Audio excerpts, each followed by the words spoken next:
President Trump and Joe Biden went head-to-head in their final presidential debate, which seemed more civil than their first meeting. The debate at Belmont bringing more order and a clear message from both candidates, who answered a number of questions from moderator Kristen Welker. Joining us this morning, Dr. Nick LaRoe, a political science professor with the University of Southern Indiana. Nick, thanks for joining us this morning. My pleasure. Now, I would say that with nearly 50 million votes already cast in this election, how much of an impact does this final debate have on voters out there, or the potential voters that are left out there that may have already made a decision in this election? I mean, Vice President Joe Biden had prepped for about 3 days prior to it, so it must have been important to his campaign.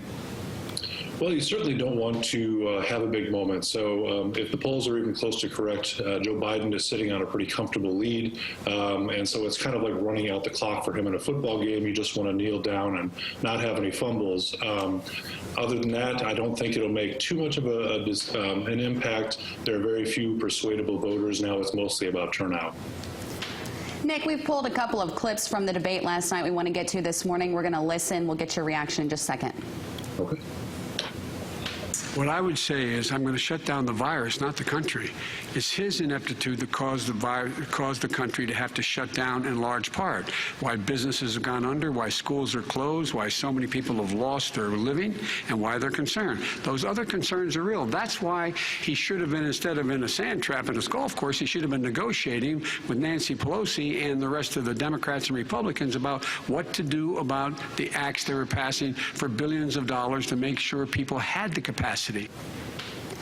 Moderator Kristen Welker there asking both candidates how they would plan to lead the country through the next stage of this pandemic. President Trump discussed his efforts to take on the virus. He also hit on how the death toll is not what it was predicted to be. The president also said a vaccine is coming soon. It could be announced within weeks. So a little bit of news coming out of this debate. Do you think that one candidate was able to connect with voters over the other? I think that this segment was a little bit tough for President Trump. We've had almost 250,000 dead from the coronavirus, and it's been one of the few things that's actually moved his approval rating downward. And I don't know if that segment was very good for him there. So I would say that's more of a win for Joe Biden in that portion of the debate. Now, on the topic of federal minimum wages, the two candidates taking different positions. Joe Biden says he supports raising the minimum wage to $15 across the board. Let's listen. He said we have to help our small businesses by raising the minimum wage. That's not helping. I think it should be a state option. Alabama is different than New York. New York is different from Vermont. Every state is different. It should be a state option. You said very We have to help. It's very important. We have to help our small businesses. How are you helping your small businesses when you're forcing wages? What's going to happen, and what's been proven to happen, is when you do that, these small businesses fire many of their employees. I imagine when you mention the pocketbooks of most Americans, they do, stand at attention and want that reply. How do you think both these candidates dealt with this on the both personal side because of those people's wages, plus the business side, and you have to balance the two? I think both candidates made cases that are going to be persuasive for the people who are voting for them. There's been growing support for raising the minimum wage. On the other hand, I do think President Trump has a point that $15 an hour is very different in New York City than it might be in Boonville or Evansville.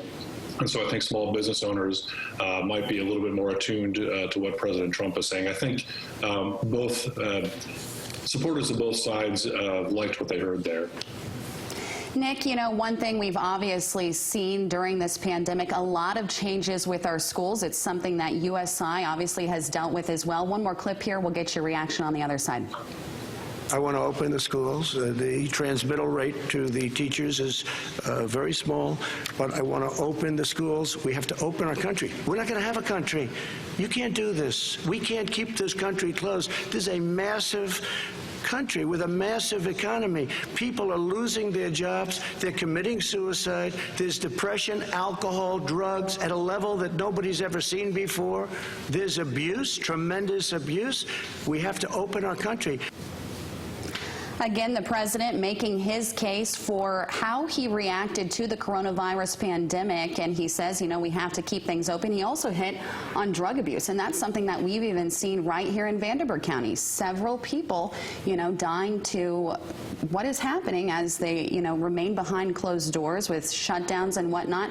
I guess just you know, from this debate last night, what were some of your main takeaways?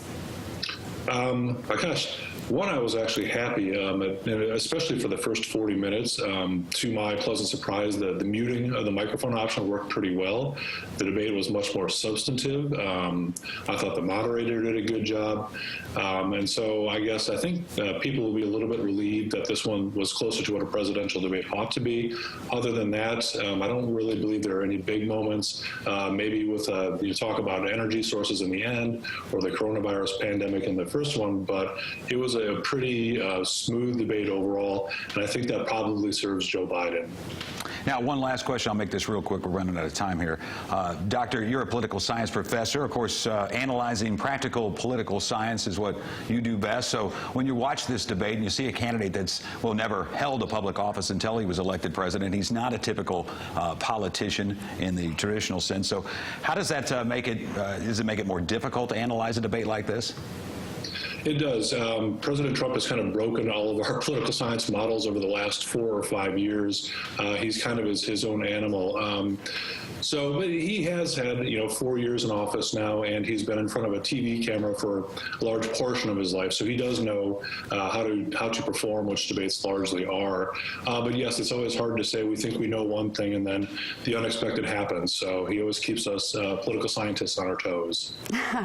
It will be interesting to see if the mute button persists in future presidential debates. Of course, the final presidential debate over at this point, up to voters. Thanks again. We appreciate Dr. Nick LaRoe from USI, a political science professor there. Great to have you on today as well as earlier in the month when we had that, first debate as well. And we'll see you on November 4th. Yeah. We'll see you November 4th. All right. Then you can take a vacation. Yeah, thank you, Dr. LaRoe. Have a good day.